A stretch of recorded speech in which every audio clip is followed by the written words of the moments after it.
करेंगे अधिशोषण के प्रकार के बारे में। अधिशोषण के प्रकार, टाइप्स ऑफ एडजॉर्प्शन।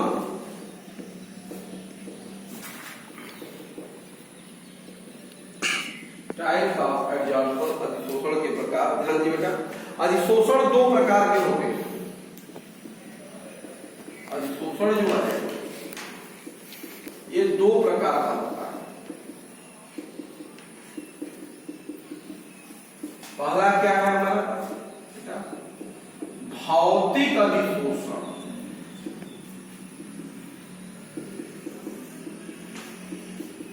इसको फिजिकल एडजॉर्प्शन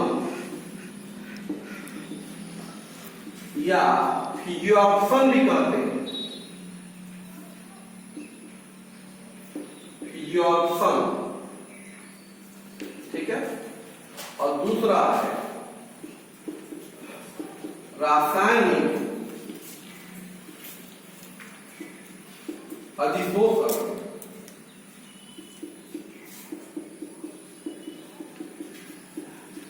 केमिकल एडजॉर्प्शन या केमियो ऑप्शन।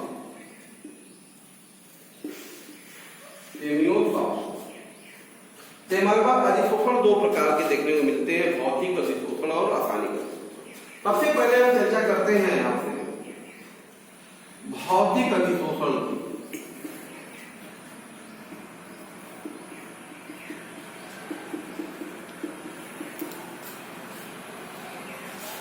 तो ये बेटा बात करते हैं भौतिक अधिशोषण की।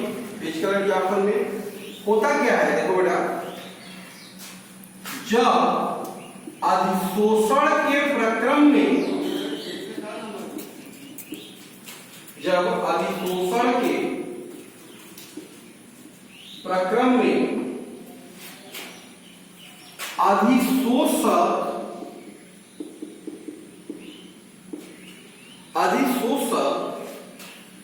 के पृष्ठ, अधिशोषक के पृष्ठ पर अधिशोष्य के जो अणु हैं, अधिशोषक के पृष्ठ पर अधिशोष्य के अणु बेटा दुर्बल वांडरवाल बल, दुर्बल वांडरवाल बल द्वारा जुड़े होते हैं, तो इसे भौतिक अधिशोषण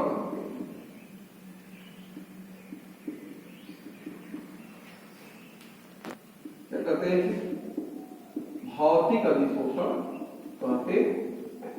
फिजिकल एडजॉर्प्शन क्या है, फिजिकल एडजॉर्प्शन में जो अधिशोषक के पृष्ठ पर अधिशोषक और अधिशोष्य के बीच में अगर कौन सा फोर्स कार्य कर रहा है, वांडरवाल फोर्स कार्य कर रहा है, वीक दुर्बल वांडरवाल बल कार्य कर रहा है, तो उसे हम लोग क्या कहते हैं, फिजिकल एडजॉर्प्शन, भौतिक अधिशोषण कहते हैं। तो क्या नेचर है इसको जानने की कोशिश किया, लक्षण क्या है, तो हम बात करते हैं भौतिक अधिशोषण के लक्षण या गुण भी आप कह सकते हैं, properties, characteristics of physical adsorption. ठीक है, लक्षण के बारे में सबसे पहली बात हम बात करेंगे इसमें। देखिए, इसकी प्रकृति जो होती है,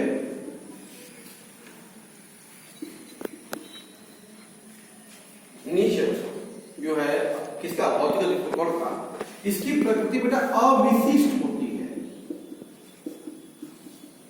नॉन स्पेसिफिक, अविशिष्ट होती है। क्योंकि उसका कारण क्या है, अविशिष्ट का मतलब है कि भाई बैलेंस फोर्स नहीं है, यहाँ दुर्बल बल कार्य कर रहे हैं। बात समझ में आ रहा है, उसका कारण क्या है, क्योंकि इनमें वांडर वाल बल कार्य करता है। ठीक है, इस वजह से इसकी प्रकृति कैसी होती है, अविशिष्ट होती है, नॉन स्पेसिफिक होती है। क्लियर? दूसरी प्रकृति बेटा, ये जो भौतिक अधिशोषण होता है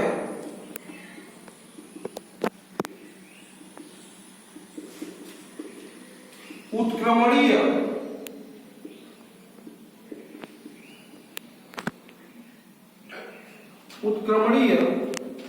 रिवर्सिबल उत्क्रमणीय होता है। मतलब हुआ कि अधिशोष्य को चाहे हम कम ताप बढ़ाकर अथवा दाब में कमी करके, दाब में क्या करेंगे, कमी करके हम लोग इनको अलग कर सकते हैं या भी शोषण करा सकते हैं। तो क्या हो गया, इसलिए रिवर्सिबल है।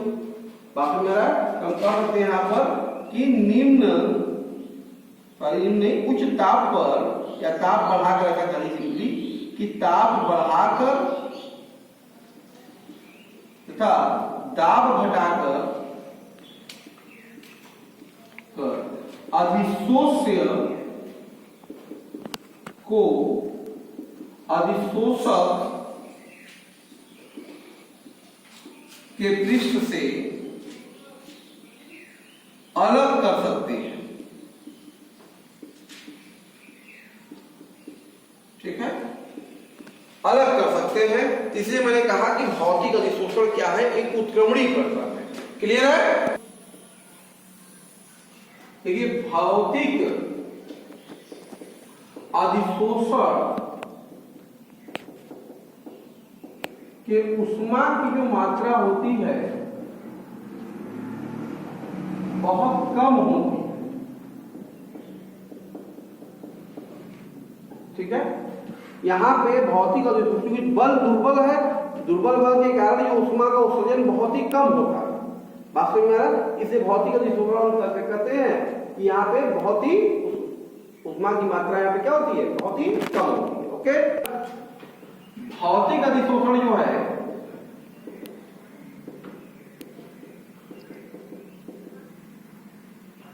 अविशिष्ट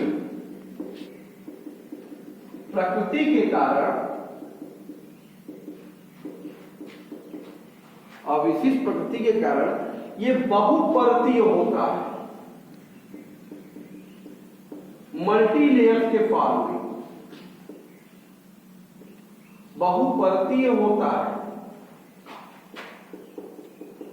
ठीक है, इस पर सतह पर एक लेयर के ऊपर दूसरा लेयर, तीसरा लेयर, ये सब बन जाते हैं। ठीक है, ये सिर्फ और सिर्फ कहां देखने को मिलता है, हमको भौतिक अधिशोषण में देखने को मिलता है। भौतिक अधिशोषण भी बात करते हैं, इसका भी या सिंपली कर सकते हैं कि भौतिक अधिशोषण जो है, क्योंकि दाब का प्रभाव कॉमन है, जो दाब वहां है, दाब बढ़ाएंगे तो अधिशोषण क्या होता है, बढ़ता है। तो भौतिक क्या हो जाएगा, रासायनिक को दोनों ही बढ़ेगा। तो भौतिक अधिशोषण क्या होता है, दाब बढ़ाने पर क्या होता है, बढ़ता है। ओके, ताप बढ़ाने पर बेटा भौतिक अधिशोषण जो होता है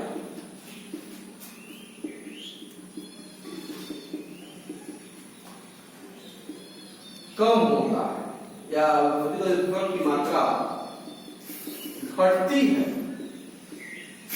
ताप बढ़ाएंगे तो अधिशोषण की जो मात्रा होगी निश्चित तौर पे घटेगी। अगर हम ग्राफ में देखना चाहें तो हम देख सकते हैं भौतिक अधिशोषण के लिए, अगर ये x y m और ये टेम्परेचर था, ठीक है, बताया m का मतलब क्या है, m मात्रा वाला अधिशोषक के पृष्ठ पर अधिशोषित अधिशोषक की मात्रा, बाद में ये गैस है, ये पृष्ठ है। ठीक है, ये इसका फ्रैक्शन है। इसमें जब ग्राफ खींचेंगे तो ताप बढ़ाने में क्या होता है, मात्रा घटती है, तो हमको कुछ इस तरह से ग्राफ मिलेगा।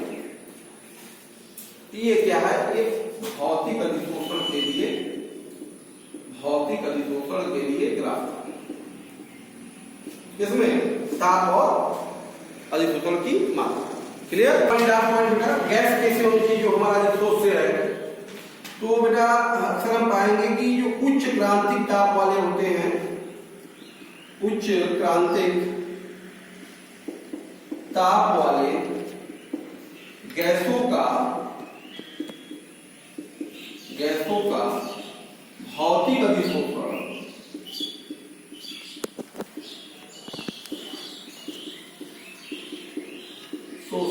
कम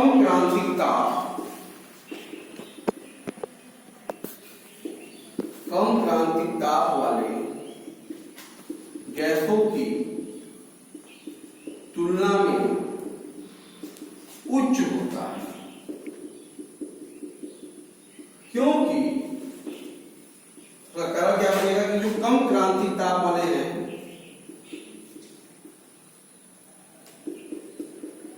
कम क्रांतिक ताप वाले जो गैस है बेटा, वह पहले ही द्रवित हो जाते हैं। इस वजह से हमेशा उच्च क्रांतिक ताप का जो अधिशोषण होगा वो अच्छा होगा भौतिक अधिशोषण। ये था भौतिक अधिशोषण और उनके प्रकृति। अब बात करते हैं बेटा रासायनिक अधिशोषण। तो बात करते हैं बेटा हमारा दूसरा सेकेंड जो है वो रासायनिक अधिशोषण, केमिकल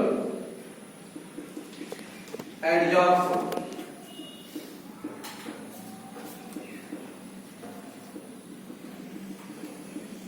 देखिए भौतिक अधिशोषण में हम देख रहे थे कि अधिशोष्य और अधिशोषक के मध्य में दुर्बल वांडर वाल आणविक बल मॉलिक्यूलर फोर्सेस कार्य कर रहे थे खासतौर पर। अच्छा यहां पर हम बात करते जो है तो बेटा रासायनिक अधिशोषण में क्या से करते हैं, जब अधिशोषण के प्रक्रम में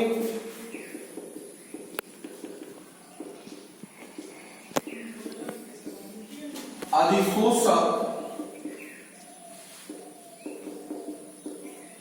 के पृष्ठ अधिशोष्य के अणुओं के साथ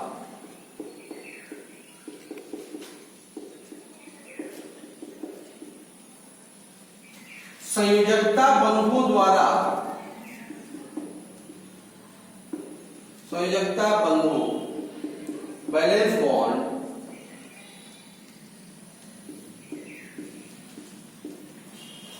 संयोजकता बंधों द्वारा बंध जाते हैं,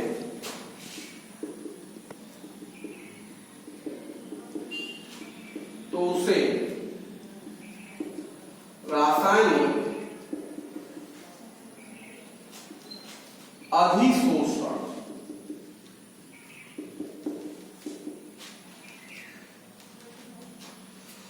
कहते हैं।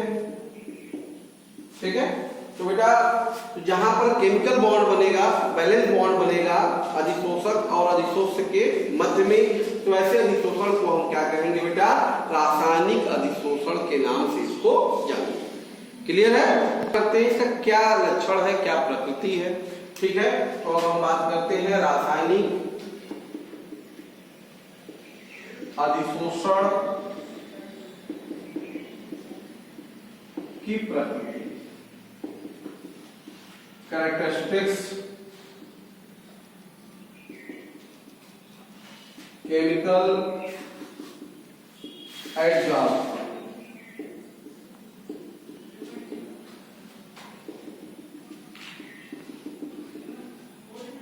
रासायनिक अधिशोषण की प्रकृति। लेकिन सबसे पहली प्रकृति बेटा यह है कि रासायनिक जो अधिशोषण है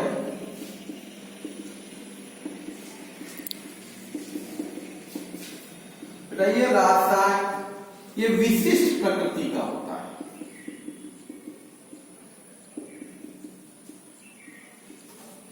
विशिष्ट प्रकृति का होता है, जबकि आप देख रहे थे हमारा भौतिक अधिशोषण अविशिष्ट प्रकृति का था। विशिष्ट प्रकृति का होने का अभिप्राय है, देखिए रासायनिक अधिशोषण जरूरी नहीं है कि रासायनिक अधिशोषण में यह जरूरी नहीं है, जरूरी नहीं है कि अधिशोषक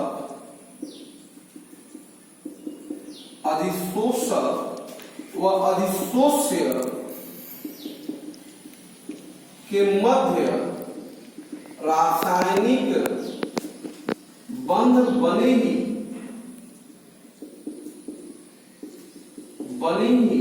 जरूरी नहीं कि बॉन्ड बनी जाए तो ही रासायनिक अधिशोषण होगा। बात समझ में आ रहा है?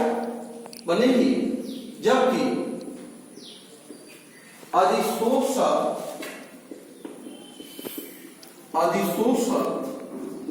व अधिशोष्य के मध्य रासायनिक बंध बनने की संभावना होने पर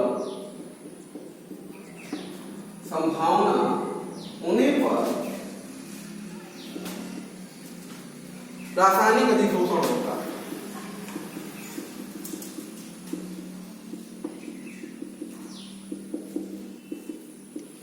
ठीक है, तो अगर चांसेस है कि केमिकल बॉन्ड बनेंगे, रासायनिक बॉन्ड बनेंगे, तो हम उसे केमिकल रिएक्शन रासायनिक अधिशोषण कर सकते हैं। क्लियर है? देखिए बेटा, रासायनिक अधिशोषण जो होता है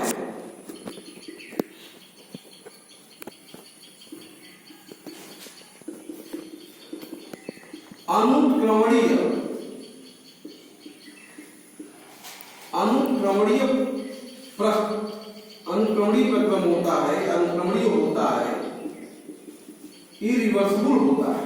जबकि आप देख रहे हैं भौतिक अधिशोषण जो उत्क्रमणीय हुआ था, क्यों? वहां दुर्बल बल काम कर रहा है, जबकि यहाँ पे रासायनिक बंध मजबूत होता है। बात में आया? क्योंकि आप बात कर सकते हैं, क्योंकि यह एक रासायनिक प्रक्रम है। क्या है ये? रासायनिक प्रक्रम है, इसलिए हम ये कहेंगे रासायनिक अधिशोषण भी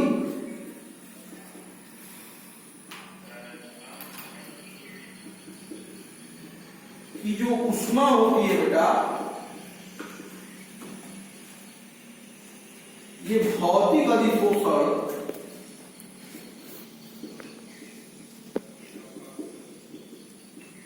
की ऊष्मा से उच्च होती है।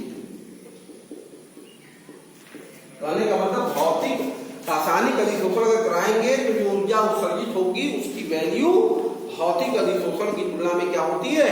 काफी उच्च होती है। अधिशोषण ध्यान दीजिएगा, रासायनिक जो अधिशोषण है बेटा वो एक परतीय होता है। क्या होता है?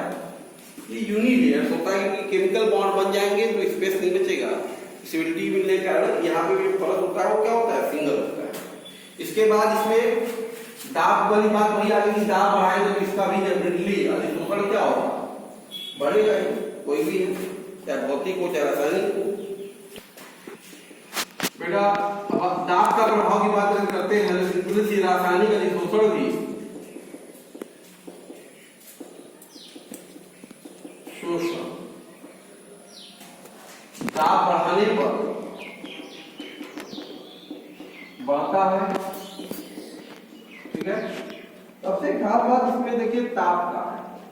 अक्सर हम बात करते हैं कि ताप ये ऊष्मा क्षेपी प्रक्रम में तो क्लियर है, ये सबको पता है कि रासायनिक अधिशोषण ऑलरेडी ही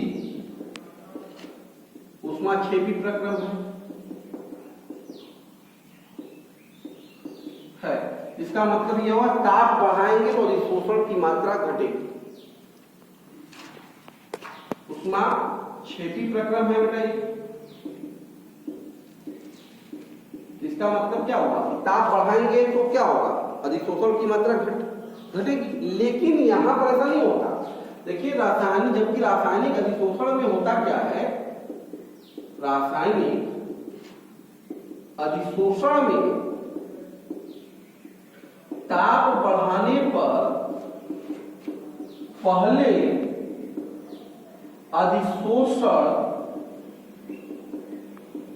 अधिशोषण बढ़ता है। देखिए, जबकि है ऊष्मा क्षेपी प्रक्रम ही है, इसका हीट आपने देखा कि अधिक भी होता है, लेकिन यहां पर हम पाते हैं कि रासायनिक अधिशोषण में ताप बढ़ाने से पहले अधिशोषण की मात्रा क्या हो रही है, बढ़ती है। फिर अधिशोषण की मात्रा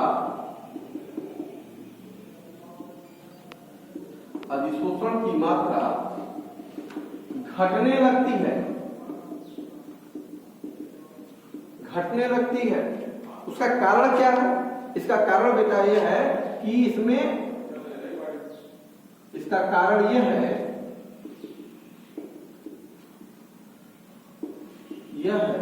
कि जो अधिशोष्य के अणुओं की,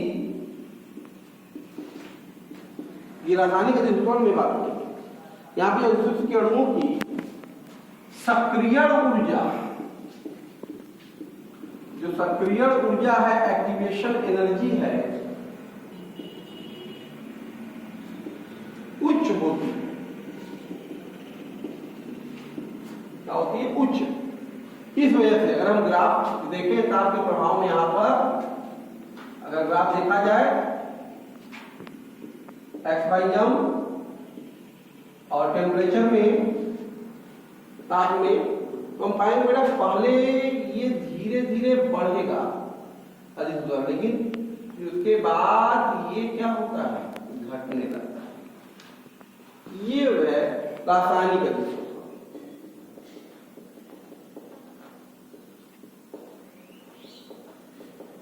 ये क्या है? रासायनिक। क्लियर? देखो रासायनिक अधिशोषण जो है, अधिशोषण गैसों के क्रांतिक ताप पर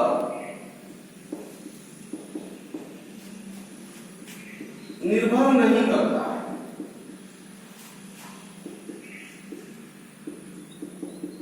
इससे कोई मतलब नहीं है रासायनिक अधिशोषण में कि कौन सा अधिक उच्च ताप और क्रांतिक ताप का गैस है, कौन सा कम क्रांतिक ताप का गैस है, इससे इस पर कोई प्रभाव नहीं पड़ेगा। बात ये रासायनिक सिर्फ और सिर्फ क्योंकि रासायनिक अधिशोषण जो है, रासायनिक अधिशोषण सिर्फ अधिशोषक व अधिशोष्य के मध्य बनने वाले बंध की क्षमता पर निर्भर करता है।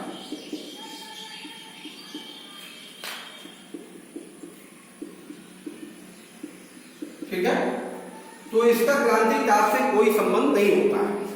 तो ये इस तरह से हम आपसे बेटा बात कर रहे थे अधिशोषण के प्रकार के बारे में। इसमें दो प्रकार, भौतिक और रासायनिक अधिशोषण, और उनके लक्षण के बारे में। इसको रिवाइज कीजिए, बहुत इंपॉर्टेंट है, बोर्ड्स में भी पूछे जाते हैं कि क्या है भौतिक अधिशोषण, क्या है रासायनिक अधिशोषण। क्लियर?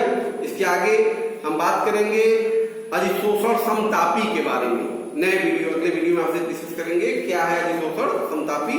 इसको ओके।